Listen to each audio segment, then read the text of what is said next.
Hi guys, welcome to my videos. So guys, today in this video I am gonna describe how to drive on USA highways. Before I proceed further, if you have not already subscribed to my channel, please gonna subscribe right now.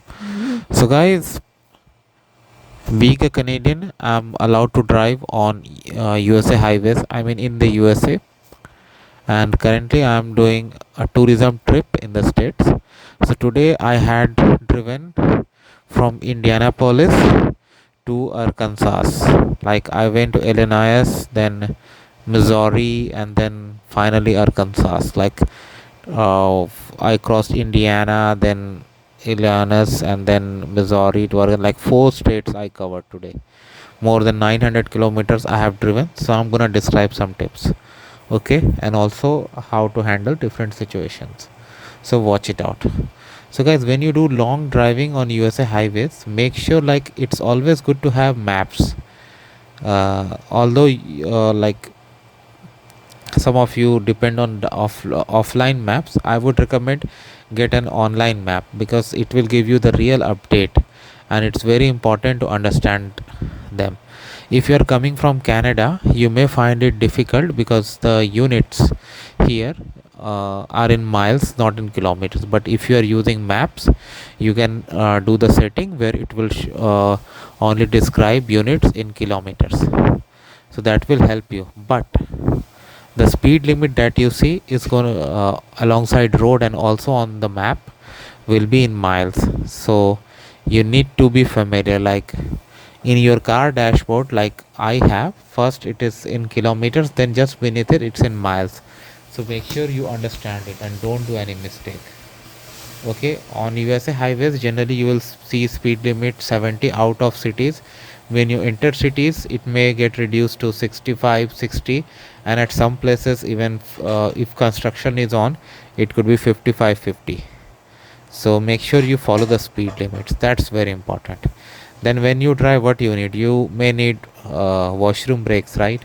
You need gas. Okay, so one thing I have found, and that is really good, like if you are coming from Ontario, Canada, you are familiar with en route facilities, right? Where you can get Wi-Fi access, you can get gas, you can get food, ATM. So in USA, what I have seen, like from government, they have like rest areas where drivers can park the vehicle and take rest. Most of them have vending machines and washroom. Some of them may have some shops and some play area, but not all. So you will find them of no match with what you will see in Ontario. But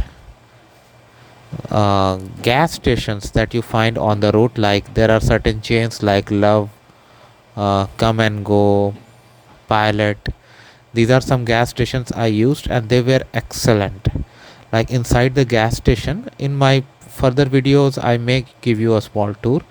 uh, in those gas stations you find almost everything that you need for driving, like automated machines where you can pay in advance and uh, get the gas. If you don't have card, you can pay inside in cash and then they will activate the pump for you. That you can do.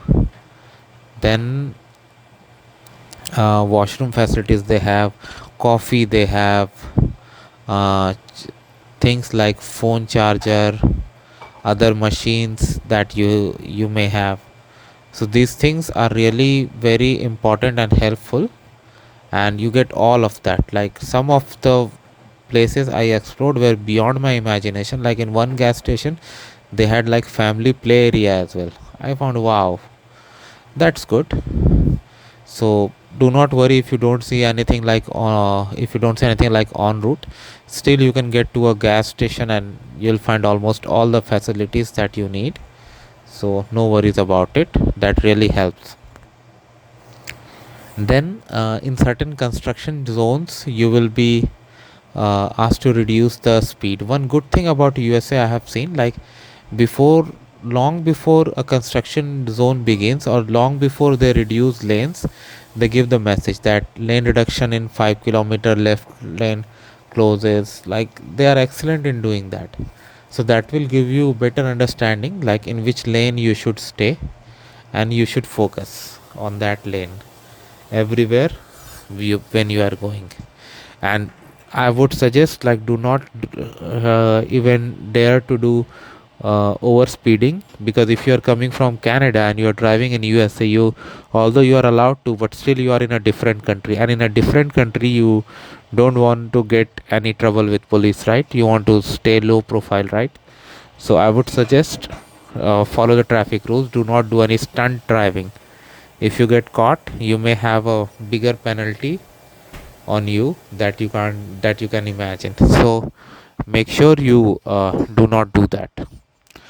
Drive pretty well. As I said, like, there is no shortage of facilities. Like, the way they have designed their highways, it's really good. I did not find like any congestion. Like, I crossed 4 states today. I'm on holidays and it's like business day, but still I did not find any congestion. But you need to be like very much conscious. Do not do anything wrong. Okay.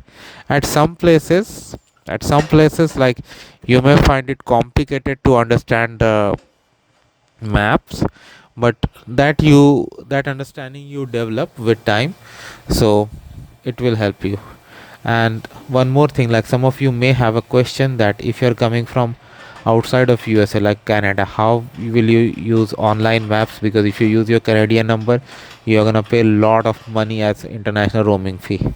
So let me tell you guys, I'm not paying anything, because I have purchased a USA SIM card. Now I would strongly, very strongly recommend you get a USA SIM card. That's really gonna help you a lot. Okay. uh, I purchased it from Amazon. It was delivered to me, and I activated it online.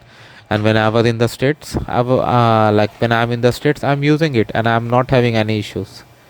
One more thing, guys. At some gas stations, like, I was at one gas station. It was like Love's, Love. It's like a gas station chain. Not Love. I think it was. I'm forgetting whether it was Pilot or Love. Somewhere I was there, and where, after putting my card and uh, after putting in my pin, it did ask me to enter the postal code in order to avoid fraud. Now, because in Canada we get zip code and not postal code, and we have like the combination of letters and numbers, it wasn't accepted over here. So in that case, I had to go in and pay the money at the reception, and they activated the pump for me. So you may encounter this kind of situation, but don't worry, still there is a solution. I did it and it was excellent. I had no issues with that. So these are certain tips, guys. Like, be aware, be conscious, don't break any rule. Do not drive in left lane, because left lane is for passing only. Drive in right, and especially if you are under slower traffic, you should move towards right, so that you can leave the passing lane for those who want to pass. And that's how you should drive in the states. And I'll definitely try to, like, in my return, I'll definitely try to give you a view of a gas station that you find at highways. So thanks for watching this video, guys. Please subscribe to the channel. Thank you.